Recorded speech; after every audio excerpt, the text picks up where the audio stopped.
Hello ಕರ್ನಾಟಕದ ಸ್ಪರ್ಧಾರ್ಥಿಗಳಿಗೆ ನಮಸ್ಕಾರಗಳು. ಈ ವಿಡಿಯೋದಲ್ಲಿ ಕರ್ನಾಟಕ ಪಿ ಡಿ ಒ ಮತ್ತು ವಿಲೇಜ್ ಅಕೌಂಟೆಂಟ್ಗೆ ಸಂಬಂಧಪಟ್ಟಂತಹ ಸಾಮಾನ್ಯ ಕನ್ನಡದ ಪ್ರಶ್ನೆಗಳನ್ನು ಡಿಸ್ಕಸ್ ಮಾಡೋಣ. ಸೊ ಅದಕ್ಕೋಸ್ಕರ ಹೊಸ್ತಾ ಬಂದಿರೋರು ಚಾನಲ್ಗೆ ಸಬ್ಸ್ಕ್ರೈಬ್ ಮಾಡಿಕೊಡ್ರಿ. ವಿಡಿಯೋನ ಆದಷ್ಟು ನಿಮ್ಮ ಫ್ರೆಂಡ್ಸ್ಗೆ ಶೇರ್ ಮಾಡಿ. ಮತ್ತು ಏನಪ್ಪ ಅಂತ ಕೊನೆಯವರೆಗೂ ನೋಡಿ. ಕ್ವಶನ್ಗಳು ತುಂಬ ಇಂಪಾರ್ಟೆಂಟ್ ಆಗಿರ್ತವೆ. ಸೊ ಮೊದಲನೇ ಪ್ರಶ್ನೆ ಏನಿದೆ ನೋಡಿ. ಗುಂಪು ಎ ಮತ್ತು ಗುಂಪು ಬಿಗಳನ್ನ ಹೋಲಿಸಿ ಕೆಳಗೆ ನೀಡಿರುವ ಉತ್ತರಗಳ ಗುಂಪಿನಲ್ಲಿ ಸರಿ ಹೊಂದುವುದನ್ನು ಗುರುತಿಸಿರಿ ಅಂತ ಕೇಳಿದ್ದಾರೆ. ಸೊ ಹರಿಶ್ಚಂದ್ರ ಕಾವ್ಯ ಏನಪ್ಪ ಅಂತಂದರೆ ಒಂದು ಏನಪ್ಪ ವಶಿಷ್ಠ ವಿಶ್ವಾಮಿತ್ರರ ಪ್ರಸಂಗವಾಗಿದೆ. ವಶಿಷ್ಠ ಮತ್ತು ವಿಶ್ವಾಮಿತ್ರರ ಪ್ರಸಂಗ ಅಂತ ಹೇಳ್ಬೋದು. ಇನ್ನು ಅಜಿತ ತೀರ್ಥಂಕರ ಪುರಾಣ, ಇದು ಅಜಿತ ತೀರ್ಥಂಕರ ಪುರಾಣ ಏನಪ್ಪ ಅಂತಂದರೆ ಇದೊಂದು ಸಾಗರ ಚಕ್ರವರ್ತಿಯ ಕಥೆಯಾಗಿದೆ. ಸಾಗರ ಚಕ್ರವರ್ತಿಯ ಕಥೆ ಅಂತ ಹೇಳ್ಬೋದು. ವಡ್ಡಾರಾಧನೆ ನೋಡಿ, ವಡ್ಡಾರಾಧನೆ ಒಂದು ಕಾರ್ತಿಕ ಋಷಿಯ ಕಥೆ. ಸೊ ಇದೊಂದು ಕಾರ್ತಿಕ ಋಷಿಯ ಕಥೆ. ಮತ್ತು ಕರ್ನಾಟಕ ಭಾರತ ಅನ್ನುವಂಥದ್ದು ಇದೊಂದು ದ್ರೌಪದಿಯ ವಸ್ತ್ರಾಹರಣ ಪ್ರಸಂಗವಾಗಿದೆ.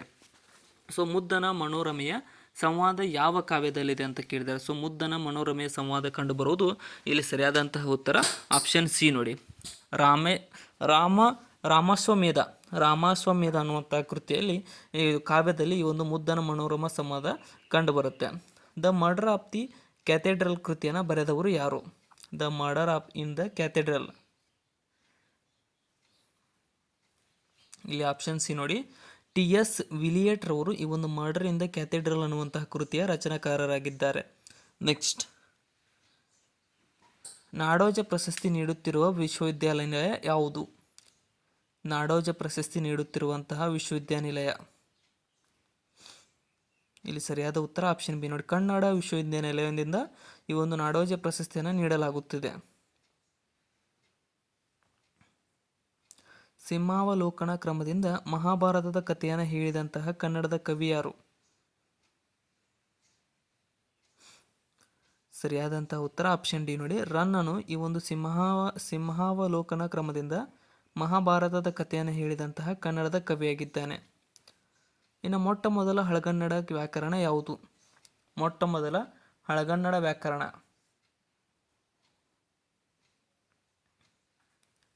ಸರಿಯಾದ ಉತ್ತರ ಆಪ್ಷನ್ ಸಿ ನೋಡಿ. ಶಬ್ದಮಣಿ ದರ್ಪಣವು ಮೊಟ್ಟ ಮೊದಲ ಹಳಗನ್ನಡ ವ್ಯಾಕರಣವಾಗಿದೆ. ಶಬ್ದಮಣಿ ದರ್ಪಣ.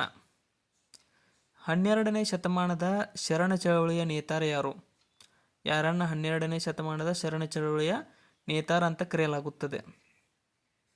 ಆಪ್ಷನ್ ಡಿ ನೋಡಿ. ಬಸವಣ್ಣರನ್ನ ಈ ಒಂದು 12ನೇ ಶತಮಾನದ ಶರಣ ಚಳವಳಿಯ ನೇತಾರ ಎಂದು ಕರೆಯಲಾಗುತ್ತದೆ. ನೆಕ್ಸ್ಟ್,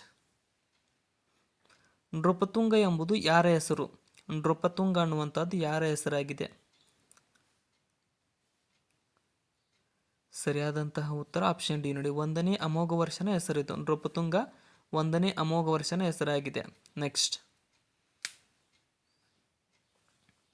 ಇನ್ನು ಕೆಳಗೆ ನೀಡಿರುವ ಕನಕದಾಸರ ಕೃತಿಗಳಲ್ಲಿ ಯಾವುದು ಸಾಂಗತ್ಯ ಪ್ರಕಾರದಲ್ಲಿದೆ? ಸರಿಯಾದಂತಹ ಉತ್ತರ ಆಪ್ಷನ್ ಸಿ ನೋಡಿ. ಮೋಹನ ತರಂಗಿಣಿ ಅನ್ನುವಂಥದ್ದು ಸಾಂಗತ್ಯ ಪ್ರಕಾರದಲ್ಲಿದೆ. ಮೋಹನ ತರಂಗಿಣಿ. ಅರಿಕೇಸರಿನೊಂದಿಗೆ ಅರ್ಜುನನನ್ನು ಸಮೀಕರಿಸಿ ರಚಿಸಲಾದ ಕಾವ್ಯ ಯಾವುದು? ಇಲ್ಲಿ ಆಪ್ಷನ್ ಬಿ ನೋಡಿ. ವಿಕ್ರಮಾರ್ಜುನ ವಿಜಯು ಅರಿಕೇಸರಿಯೊಂದಿಗೆ ಅರ್ಜುನನನ್ನು ಸಮೀಕರಿಸಿ ರಚಿಸಲಾದಂತಹ ಕಾವ್ಯವಾಗಿದೆ. ತೈಲಪದೊರೆ ಯಾವ ಕವಿಯ ಆಶ್ರಯವನ್ನು ನೀಡಿದ್ದನು? ತೈಲಪದೊರೆ ಯಾವ ಕವಿಗೆ ಆಶ್ರಯವನ್ನು ನೀಡಿದ್ದನು ಅಂತ ಅಂದರೆ ಇಲ್ಲಿ ಸರಿಯಾದಂತಹ ಉತ್ತರವಾಗುವುದು ಆಪ್ಷನ್ ಸಿ ನೋಡಿ. ರನ್ನನಿಗೆ ಆಶ್ರಯ ನೀಡಿದ್ದ ತೈಲಪದೊರೆ. ನೆಕ್ಸ್ಟ್, ಇನ್ನು ಶರಣರ ಆಂದೋಲನ ಯಾವ ದೊರೆಯ ಕಾಲದಲ್ಲಿ ಸಂಭವಿಸಿತು? ಶರಣರ ಆಂದೋಲನ ಯಾವ ದೊರೆಯ ಕಾಲದಲ್ಲಿ ಸಂಭವಿಸಿತು? ಇಲ್ಲಿ ಸರಿಯಾದ ಉತ್ತರ ಆಪ್ಷನ್ ಡಿ. ಬಿಂಜಳನ ಕಾಲದಲ್ಲಿ ಈ ಒಂದು ಶರಣರ ಆಂದೋಲನವು ಸಂಭವಿಸಿತು. ನೆಕ್ಸ್ಟ್, ಹೊಯ್ಸಳರ ಮೂಲ ಪುರುಷ ಯಾರು? ಹೊಯ್ಸಳರ ಮೂಲ ಪುರುಷ, ಸರಿಯಾದಂತಹ ಉತ್ತರ ಆಪ್ಷನ್ ಸಿ ನೋಡಿ. ಸಳನು ಹೊಯ್ಸಳರ ಮೂಲ ಪುರುಷನಾಗಿದ್ದಾನೆ. ಸಳ. ನೆಕ್ಸ್ಟ್, ಮೊದಲ ರಾಷ್ಟ್ರಕವಿ ಪ್ರಶಸ್ತಿ ಪಡೆದವರು ಯಾರು? ಮೊದಲ ರಾಷ್ಟ್ರಕವಿ ಪ್ರಶಸ್ತಿಯನ್ನು ಪಡೆದವರು ಆಪ್ಷನ್ ಬಿ ನೋಡಿ. ಗೋವಿಂದ ಪೈರವರು ಮೊದಲ ರಾಷ್ಟ್ರಕವಿ ಪ್ರಶಸ್ತಿಯನ್ನು ಪಡೆದವರಾಗಿದ್ದಾರೆ ಗೋವಿಂದ ಪೈ. ಇನ್ನು ಗೋದಾನ್ ಎಂಬುದು ಇವರ ಕಾದಂಬರಿ. ಗೋದಾನ್ ಎಂಬುದು ಯಾರ ಕಾದಂಬರಿ? ಸರಿಯಾದ ಉತ್ತರ ಆಪ್ಷನ್ ಡಿ ನೋಡಿ, ಇದು ಪ್ರೇಮ್ಚಂದ್ರ ಅವರ ಕಾದಂಬರಿಯಾಗಿದೆ. ಗೋದಾನ್ ಅನ್ನುವಂಥದ್ದು ಪ್ರೇಮ್ಚಂದ್ರ ಅವರ ಕಾದಂಬರಿ. ಇನ್ನು ಕೊಟ್ಟ ಕುದುರೆಯ ನೇರಲರಿಯದೆ ಮತ್ತೊಂದು ಕುದುರೆಯ ಬಯಸುವವರು ವೀರರು ಅಲ್ಲ ಧೀರರು ಅಲ್ಲ, ಇದು ಯಾವ ವಚನಕಾರರ ನುಡಿಯಾಗಿದೆ? ಇಲ್ಲಿ ಆಪ್ಷನ್ ಸಿ ಅಲ್ಲಮ ಪ್ರಭುರವರ ಇದೊಂದು ನುಡಿ. ಅಲ್ಲಮ ಪ್ರಭುರವರ ನುಡಿ. ಉದ್ದಂಡ ಷಟ್ಪದಿಯಲ್ಲಿ ರಚಿತವಾಗಿರುವ ಕಾವ್ಯ ಯಾವುದು? ಉದ್ದಂಡ ಷಟ್ಪದಿಯಲ್ಲಿ ರಚಿತವಾಗಿರುವ ಕಾವ್ಯ. ಇಲ್ಲಿ ಆಪ್ಷನ್ ಡಿ ನೋಡಿ, ವೀರೇಶ ಚರಿತೆ ಅನ್ನುವಂಥದ್ದು ಉದ್ದಂಡ ಷಟ್ಪದಿಯಲ್ಲಿ ರಚಿತವಾಗಿರುವ ಕಾವ್ಯವಾಗಿದೆ. ಆಪ್ಷನ್ ಡಿ ಸರಿಯಾಗಿದೆ. ನೆಕ್ಸ್ಟ್, ಇನ್ನು ಜಯಸಿಂಹ ಯಾವ ರಾಜವಂಶಕ್ಕೆ ಸೇರಿದ ದೊರೆ? ಜಯಸಿಂಹನು ಯಾವ ರಾಜವಂಶಕ್ಕೆ ಸೇರಿದ ದೊರೆಯಾಗಿದ್ದಾನೆ? ಸರಿಯಾದ ಉತ್ತರ ಆಪ್ಷನ್ ನೋಡಿ, ಇವನು ಚಾಲುಕ್ಯ ರಾಜವಂಶಕ್ಕೆ ಸೇರಿದ ದೊರೆಯಾಗಿದ್ದಾನೆ. ಜಯಸಿಂಹ ಚಾಲುಕ್ಯರ ದೊರೆ. ಇನ್ನು ಮುದ್ರಾ ಮಂಜೂಷದ ಕರ್ತೃ ಯಾರು? ಮುದ್ರಾ ಮಂಜೂಷದ ಕರ್ತೃ.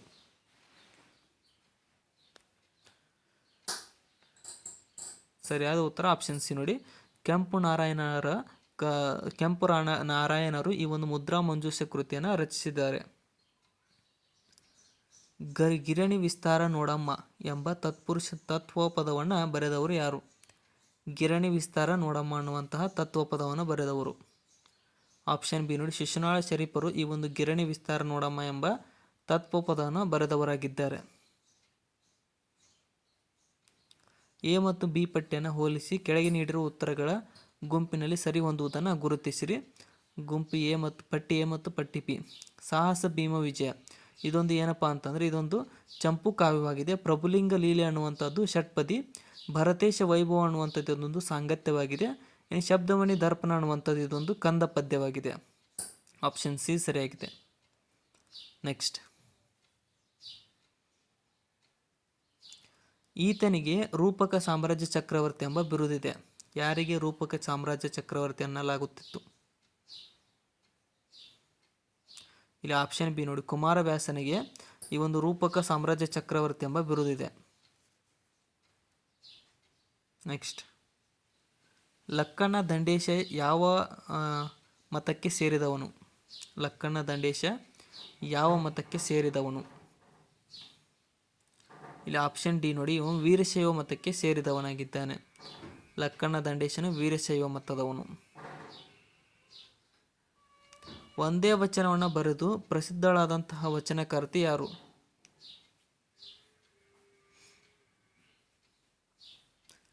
ಸರಿಯಾದ ಉತ್ತರ ಆಪ್ಷನ್ ಸಿ ನೋಡಿ, ಸೂಳೆ ಸಂಕವ್ವ ಒಂದೇ ವಚನವನ್ನು ಬರೆದು ಪ್ರಸಿದ್ಧರಾದ ವಚನಕಾರ್ತಿಯಾಗಿದ್ದಾರೆ. ಕನ್ನಡ ಇಂಗ್ಲಿಷ್ ನಿಘಂಟು ರೂಪಿಸಿಕೊಟ್ಟಂತಹ ಪಾಶ್ಚಾತ್ಯ ವಿದ್ವಾಂಸರು ಯಾರು?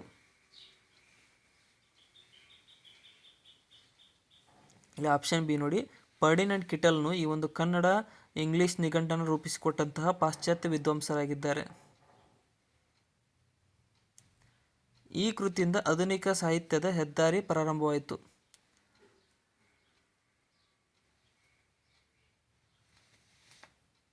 ಇದು ಆಪ್ಷನ್ ಸಿ, ಇಂಗ್ಲಿಷ್ ಗೀತೆಗಳ ಮೂಲಕ ಈ ಒಂದು ಆಧುನಿಕ ಸಾಹಿತ್ಯದ ಹೆದ್ದಾರಿಯು ಪ್ರಾರಂಭವಾಗಿದೆ. ಜಮ್ಮೀನ್ ಕಾದಂಬರಿಯನ್ನು ಬರೆದವರು ಯಾರು? ಇಲ್ಲಿ ಸರಿಯಾದಂತಹ ಉತ್ತರ ಆಪ್ಷನ್ ಬಿ ನೋಡಿ, ತಕಳಿ ಶಿವಶಂಕರ್ ಪಿಳ್ಳೈರವರು ಈ ಒಂದು ಜಮ್ಮೀನ್ ಕಾದಂಬರಿಯನ್ನು ಬರೆದವರಾಗಿದ್ದಾರೆ. ನಾಡೋಜ ಪಂಪ ಎಂಬ ಕೃತಿಯನ್ನು ರಚಿಸಿದ ವಿದ್ವಾಂಸರು ಯಾರು? ನಾಡೋಜ ಪಂಪ ಕೃತಿಯನ್ನು ರಚಿಸಿದ ವಿದ್ವಾಂಸರು. ಇಲ್ಲಿ ಆಪ್ಷನ್ ಏನು ನೋಡಿ, ಮುಳಿಯ ತಿಮ್ಮಪ್ಪಯ್ಯ ರವರು ಈ ಒಂದು ನಾಡೋಜ ಪಂಪ ಕೃತಿಯನ್ನು ರಚಿಸಿದ ವಿದ್ವಾಂಸರಾಗಿದ್ದಾರೆ. ಪಟ್ಟಿ 1 ಮತ್ತು ಪಟ್ಟಿ 2 ಹೋಲಿಸಿ ಕೆಳಗೆ ನೀಡಿರುವ ಉತ್ತರಗಳ ಗುಂಪಿನಲ್ಲಿ ಸರಿ ಹೊಂದುವುದನ್ನು ಗುರುತಿಸಿರಿ. ಪಟ್ಟಿ ಎ ಮತ್ತು ಪಟ್ಟಿ ಬಿ. ಇಲ್ಲಿ ಆಪ್ಷನ್ ಡಿ ಸರಿಯಾಗುತ್ತೆ. ಏನಪ್ಪ ಅಂತ, ನಾದಲೀಲೆ ಅನ್ನುವಂಥದ್ದು ನವೋದಯ ಸಾಹಿತ್ಯಕ್ಕೆ ಸಂಬಂಧಿಸಿದೆ. ಭೂಮಿಗೀತ ಅನ್ನುವಂಥದ್ದು ಏನಪ್ಪ ಅಂತಂದರೆ ಇದು ದಲಿತ ನವ್ಯ ಸಾಹಿತ್ಯವಾಗಿದೆ. ಜ್ವಾಲಾಮುಖಿಯ ಮೇಲೆ ಅನ್ನುವಂಥದ್ದು ಒಂದು ಪ್ರಗತಿಶೀಲ ಸಾಹಿತ್ಯವಾಗಿದೆ. ಕುಸುಮಬಾಲೆ ಅನ್ನುವಂಥದ್ದು ದಲಿತ ಸಾಹಿತ್ಯವಾಗಿದೆ. ಆಪ್ಷನ್ ಡಿ ಸರಿಯಾಗಿದೆ. ಎಚ್ ಎಸ್ ಶಿವಪ್ರಕಾಶ್ರ ವಿವಾದಿತ ಕೃತಿ ಯಾವುದು? ಇಲ್ಲಿ ಸರಿಯಾದಂತಹ ಉತ್ತರವಾಗುವುದು ಆಪ್ಷನ್ ಸಿ ನೋಡಿ, ಮಹಾಚೈತ್ರ ಅನ್ನುವಂಥದ್ದು ಎಸ್ ಎಸ್ ಶಿವಪ್ರಕಾಶ್ರವರ ವಿವಾದಿತ ಕೃತಿಯಾಗಿದೆ. ನೆಕ್ಸ್ಟ್, ಯೋಗಾಂಗ ತ್ರಿವಿಧಿಯನ್ನು ಬರೆದವಳು ಯಾರು?